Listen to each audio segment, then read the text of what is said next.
Hi, in this session we're going to take a look at how portfolios are designed, constructed, implemented, and managed for individual investors.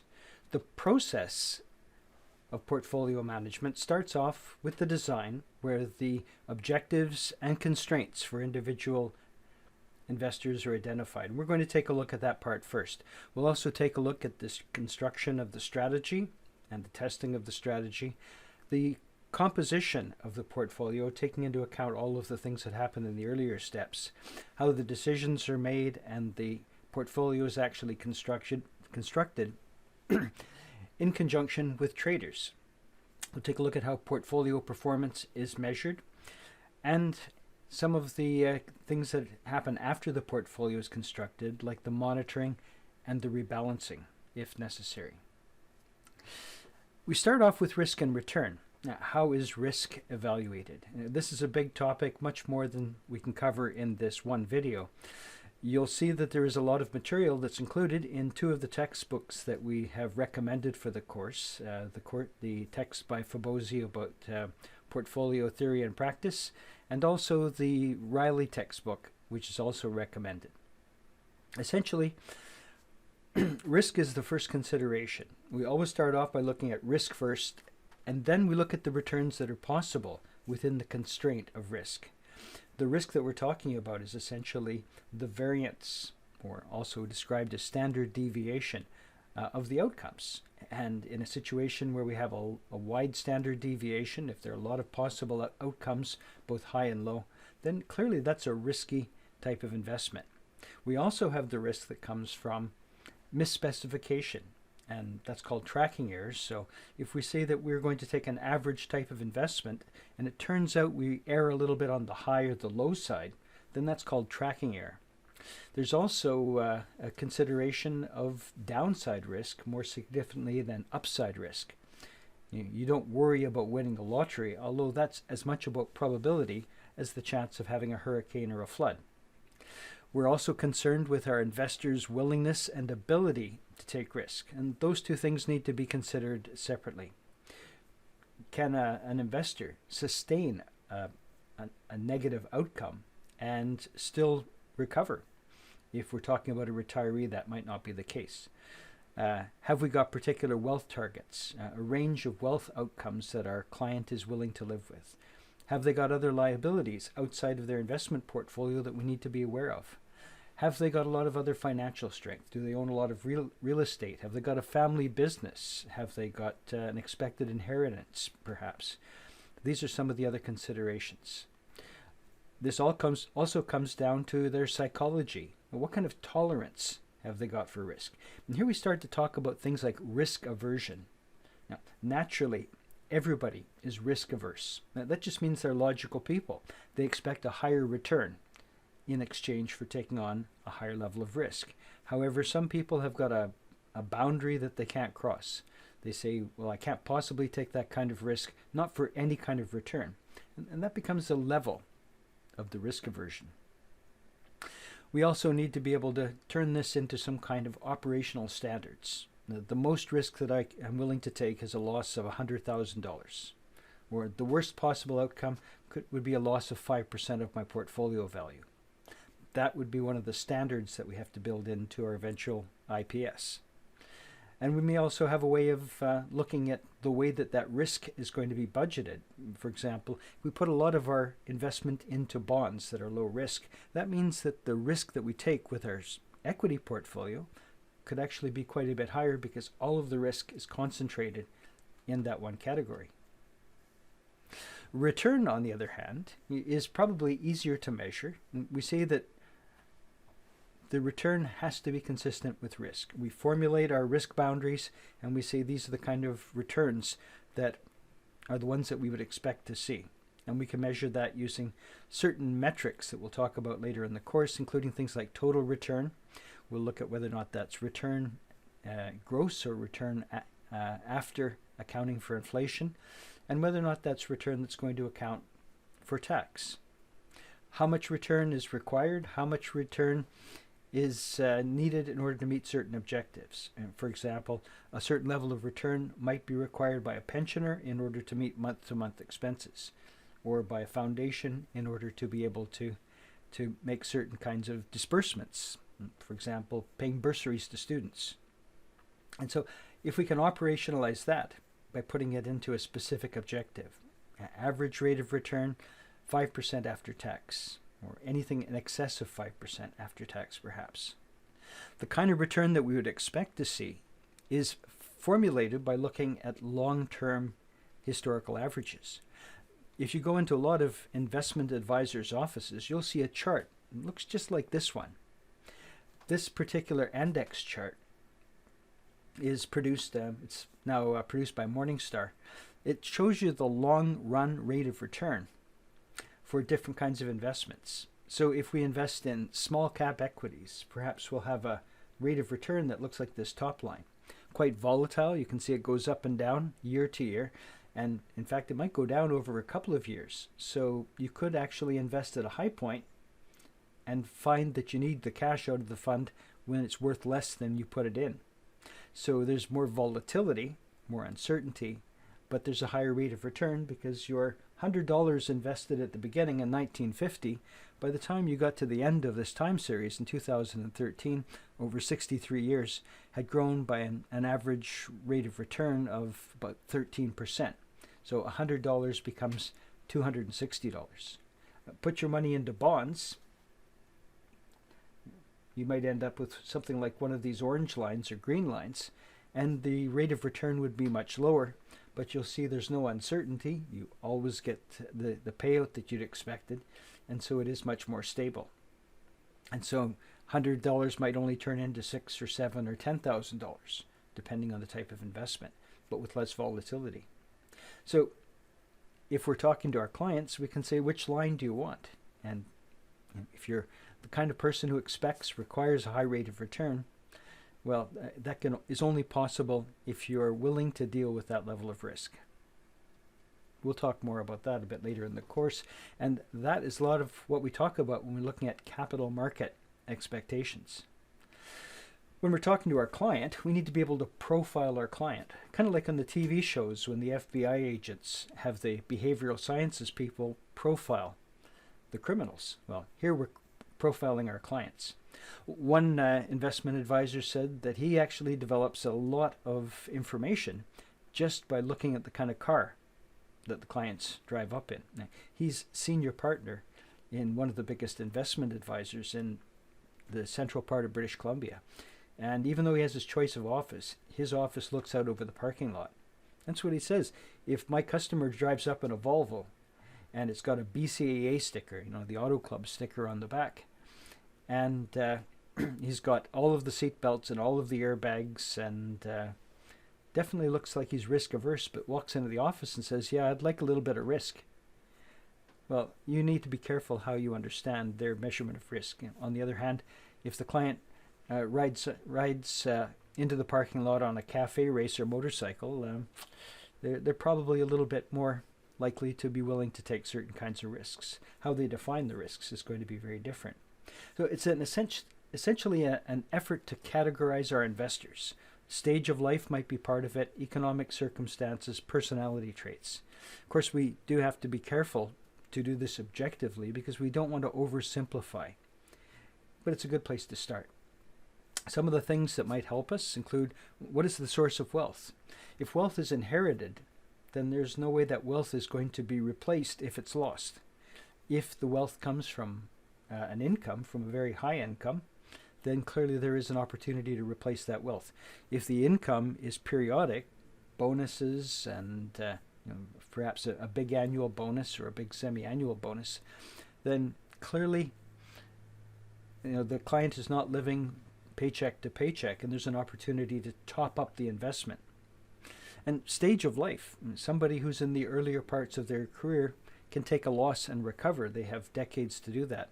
Somebody who's about to retire, well, not so much. And certainly somebody who's already retired, probably not at all. Source of wealth, as we said, if you have an ongoing source of wealth. If you have income, then you may have much higher risk tolerance. If you're an entrepreneur and you're used to having periodic booms and busts, again, there may be the opportunity to set aside some of the money during the better off years.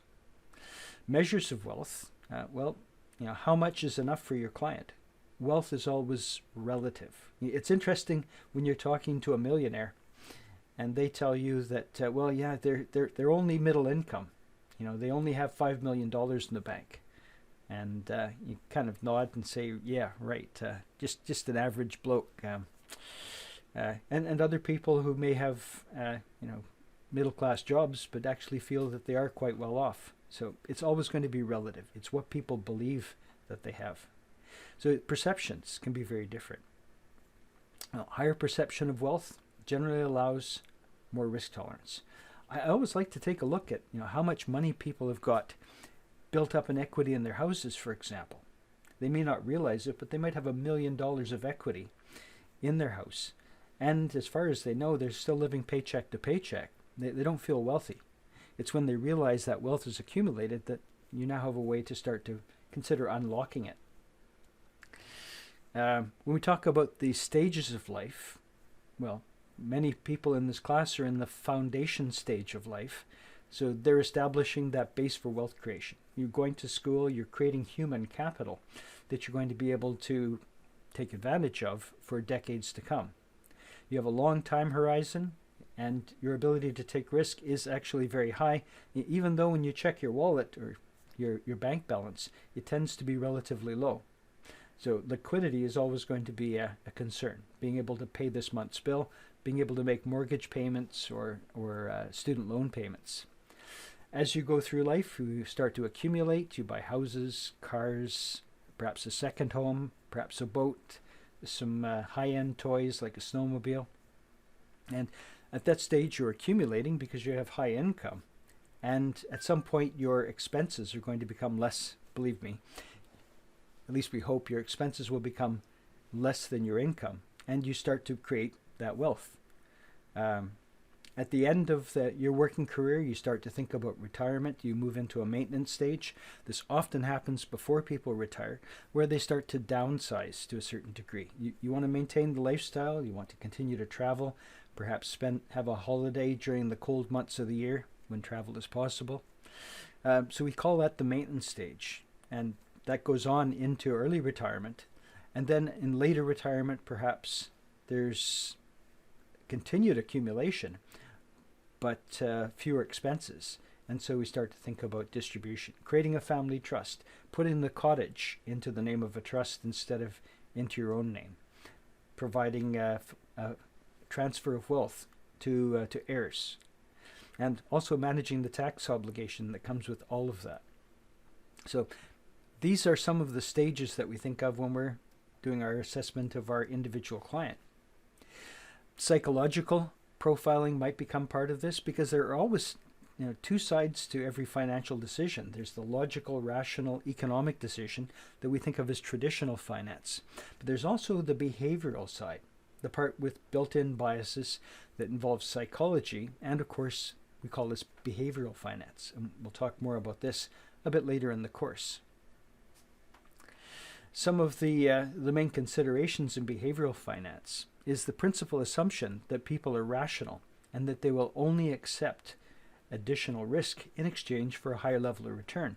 But for anyone, there's going to be a limit as to how much risk they're going to take on. So some people appear to be more risk averse or loss averse than others. We also have an understanding that people have a misleading view of what reality is at any point in time. And you can see this when you hear of things like airplanes that crash in the fog because the pilot, who is very experienced, when they lost sight of the ground, ended up steering in a circle until the airplane's wings lost lift and they eventually crashed because of a bias that they had, that everybody has. The same way with investments, we have certain biases. We may be overconfident that the future, especially the short-term future, will look a lot like the recent past. We might overestimate the importance of a significant event. we'll talk about 7 or 8 specific biases a bit later in the course. They also tend to look at individual types of investments as being standalone. They've invested in a house, they've invested in a business, they've invested in stocks or equities, and they tend to look at the return from one class of assets without considering the fact that all of those investments may have a similar type of risk attached to them, and that there may be correlation. And so we have to be aware of the correlation between different classes of assets, different types of investments. Now, the textbook talks about personality types, and they provide us with a number of different examples. Well, certainly one good example, and I'll show you a couple of other more recent ones. It's basically starts off with an assumption that personality is going to be a factor in all investments. And so we want to understand personality types as much as we can. If we asked our clients, could you tell me about yourself? They would probably give you an interpretation of themselves through their own biases. The idea is that a well-constructed questionnaire can cut through those personal biases. Asking questions like this. Some of these questions, by the way, just look crazy to me. I keep all my mail. I actually know somebody not only kept every piece of mail, but they kept every envelope that they came in, just in case there was something useful in the envelope. Never throw anything away. Well, clearly, that would be a very conservative, very risk-averse person if you answered that always applies. Other things, my favorite subject in school was mathematics. Rather sit in front of the television. Of course, some of this stuff is going to become obsolete, but you kind of see where they're going. So these first questions are about decision-making styles. The next questions are about risk. How do you feel about flying? I like art. I'm not easily excitable. So these things are about the level of risk aversion. Now, clearly, what we are meant to do is add up all of the points that we've got and then apply these to a set of indicators. A high score, you're going to be very risk averse, and you probably should be mostly investing in bonds or guaranteed investment certificates.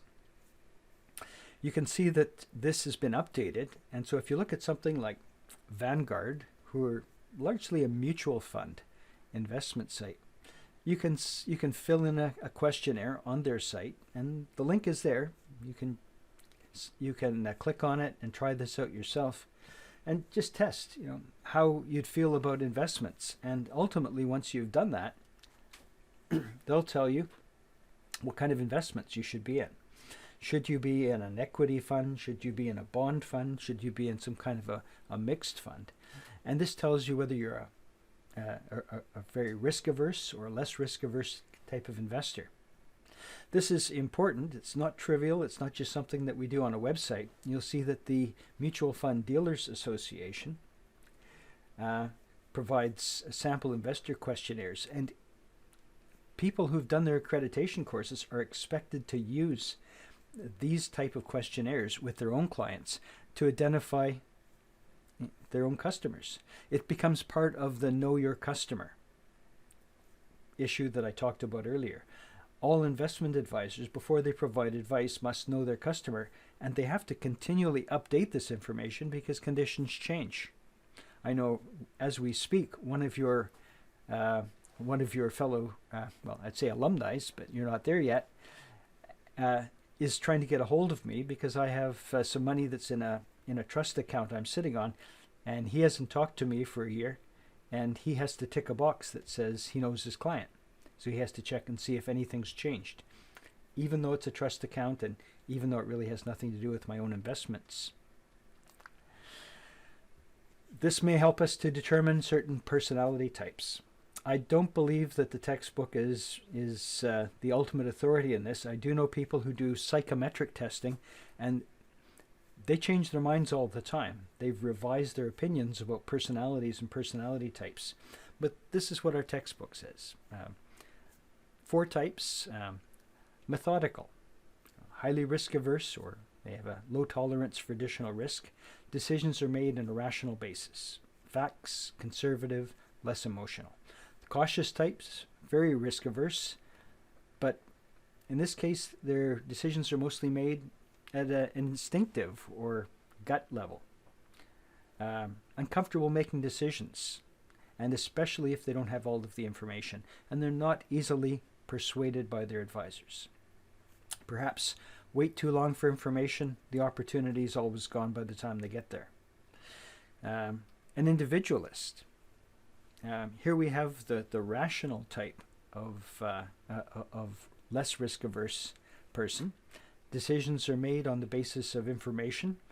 They're much more self-assured. They gain information from multiple sources, and they look for anomalies.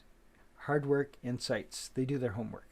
Spontaneous, also less risk-averse, but they do make most of their decisions on the basis of feeling. They like to feel that they're taking risks, even when it's not entirely rational. And from an example in the textbook, you can see that they've mapped on this simple matrix risk-averse versus rationality or irrationality. And they've got these four individuals, Peter, Hilda, Hans, and Krista. Peter rates very high on methodical, more risk-averse, but rational. The opposite extreme, we have less risk-averse and mostly based on feeling. In this case, Hans is spontaneous. You get the gist of how this works. Doing this kind of thing helps us to construct the investment policy statement and the investment policy strategy. This is a double-edged sword. It's good for the clients. It's good for the advisor. For the clients, it educates them about investments. It even educates them about themselves. It helps them to be more comfortable in the relationship because they no longer feel they have to blindly trust an advisor. It's a document that can be carried away. It's portable. It can go from one advisor to another. And for the advisors, it's useful because it provides protection. If your client changes their mind and they blame you for their losses, perhaps, well, the original document specified the contract. The contract never changed, even if the decisions did. It also helps us to understand the motivation for decisions, and it helps us to avoid getting caught in an ethical bind. There are several factors like risk, return, liquidity, and so on that we consider when creating an investment policy statement. Return, of course, we've already looked at this. We say that conflicts need to be resolved. If we've identified a conflict, we haven't got enough money to retire, perhaps we have to consider working for a few more years. Increasing savings rate, decreasing spending. One thing that the textbook says that I would definitely not agree with, accept higher risk, because we should never tell the client they have to accept a higher risk in order to get return. Usually they need to temper their return because risk is the immutable fact. Somebody's low risk tolerance is not going to change, even if they say that it's going to change. Decisions have to be made for surplus returns. What do we do if we end up with a surplus beyond our target? Do we return it to the client and they'll take longer holidays, or do we plow that back into the fund? If it goes back into the fund, do we use it for higher risk investments because it's now part of that surplus? Or do we just carry on with the same kind of investment strategy? Essentially, when we're looking at the overall returns, we want to make sure that we have a clear view of that return, what that return is expected to be.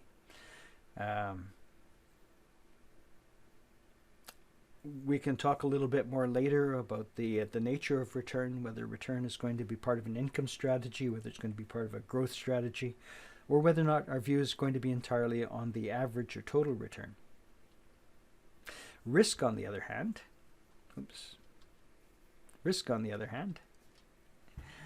is about our willingness and ability. And those two things always need to be considered separately. Now, ability to take risk, essentially this is the objective view of this. Do we have long-term and or short-term financial needs that create a claim against our revenue so we cannot continue to reinvest? If that's the case, then perhaps our portfolio should be in something that's safer lower return, but safer because we don't have the ability to produce an additional nest egg if we lose the first one. We have a real fix on reaching certain targets. If that's the case, then we have to choose the safer target, not the best target. And we also need to consider how much loss can be borne without jeopardizing the main objectives.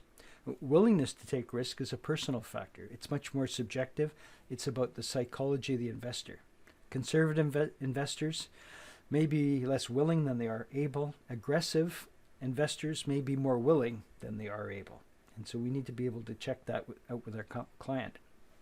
Liquidity is our third factor. Ability to meet demands on cash. Perhaps we have to continue to pay off a mortgage or meet a big single payment, like paying for repaying a student loan perhaps. We have to also consider transaction costs. The more often we buy a stock, the more money we lose in both the fees as well as some of those hidden transaction costs that we'll talk about later in the course. Having to sell certain types of investments without notice might actually mean that we sell at a low price. So that's another consideration. We also have to be able to continue to support the lifestyle of the client. That's an ongoing thing. And perhaps if the client's assets are largely tied up in illiquid things like a family business or the family home, then clearly that's going to be part of the wealth, but not part of the investable assets. Time horizons might be part of this, and time horizons might be single and long-term, or they might be multi-stage. Short or long-term, generally we say short-term is a period less than 3 years. More than 15 years is long, and of course the bit in the middle is medium or intermediate. If we have got one objective in mind, and that's to retire at age of 65 and have $1 million, well, that's a single stage.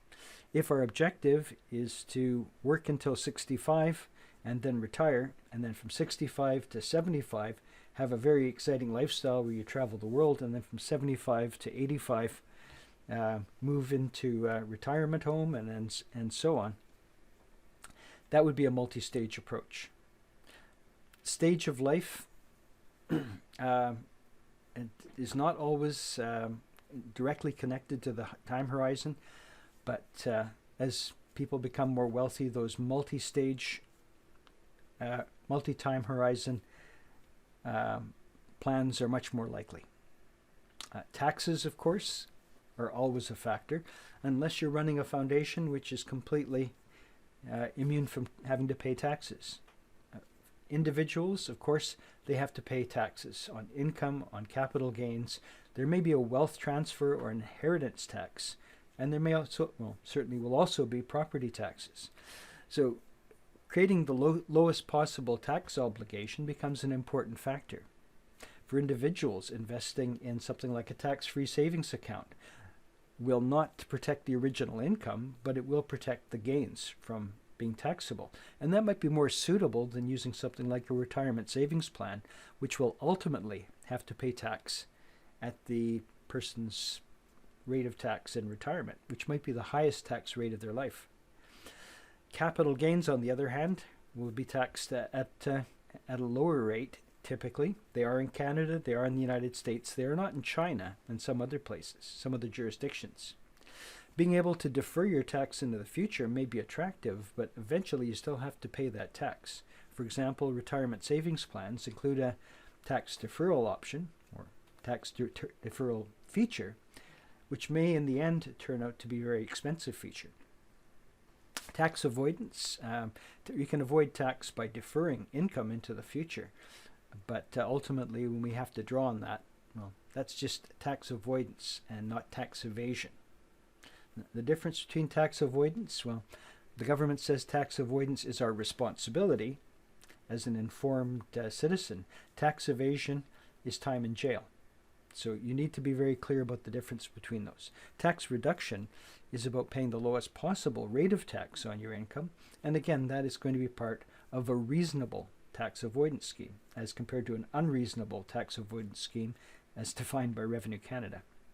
We also have to be aware that there may be a need to transfer wealth especially as we get older, to younger generations without creating a huge tax liability for that younger generation. There may also be significant legal and regulatory constraints. It varies from one jurisdiction to another, not just from country to country, but from state to state, from province to province. And these things can change frequently. There may be short-term advantages to doing things like taking a capital gain because rates may be changing in the future. We have to be careful as advisors not to fall into the trap of providing legal or tax advice, because we're neither, not unless you're a lawyer or a tax specialist. Trusts are something that are also part of the individual investor's portfolio, or they may be. And this is essentially putting money into a separately managed fund that's used for a specific purpose. Setting up a type of registered education savings plan for your kids is an informal type of trust. Even though the tax authority doesn't see it that way, you're putting money aside for your kids that will eventually be dispersed to them. So you have a duty of care to your kids not to blow all of their RESP on a new sports car. Revocable trusts are trusts that are controlled by the grantor, who pays the taxes. Irrevocable trusts are ones that are controlled by the trustee, the person who looks after the money, and they pay their own taxes. We also have things that we'll talk about, like family foundations that are set up to create intergenerational transfer of wealth within a family. For example, setting a family asset like a second home into the family trust. That might be part of the overall long-term plan for one individual. And jurisdictions, of course, become important. Now, that is just a quick overview of some of the characteristics, some of the features of the investment policy statement and the investment policy strategy. The strategy itself can be described as being a long-term strategic asset allocation process where we find the best possible type of investments that are going to meet the risk, return, liquidity, and you get it, all of those different types of criteria. So what's going to meet the requirements of our portfolio? Once we've decided these are the things that are going to be possible, we're going to disregard the impossible. If Bitcoin doesn't clearly fit into our risk profile, that's no longer part of our decision process. Then we're going to look for the allocations that are going to give us the best risk-return trade-off, that are going to meet all of the other criteria, and choose the optimal and get rid of the suboptimal. And we'll talk a little bit more about that as well later on in the course. Now, we can test this by putting together a model portfolio. And one of the approaches that are often used is to create essentially an infinite set of possible portfolios and test those for the ones that give us the desired level of standard deviation and the maximum level of return. A particular approach to this is called the Monte Carlo simulation, where we throw all of our numbers into a spreadsheet, choose certain objective variables to test, like risk, return, liquidity, and so on, and then play around. We change things like the percentage of equities, the type of equities, the percentage of bonds, type of bonds, other types of alternative investments, and basically spin that around until we find the best possible combination of all those things. We'll look a little bit later at our Monte Carlo simulation. Now, that's an awful lot to have covered in roughly the last half hour. Ultimately, the process of creating the individual IPS, much more than the institutional IPS, is about knowing your client, getting to know each other. Essentially, the investment policy statement is not just a legal contract, it's a negotiation between the advisor and the client, where you learn how to work together to create a kind of symbiosis. The same way this little pilot bird seems to be able to get along with the crocodile without becoming lunch. Yeah. I'll leave it up to you to decide who is the pilot bird and who's the crocodile when you're talking to your clients someday. But that's it for now. That's an introduction to the IPS. And I look forward to talking to you a little bit more about this when we look at the institutional clients and their IPS. See you soon.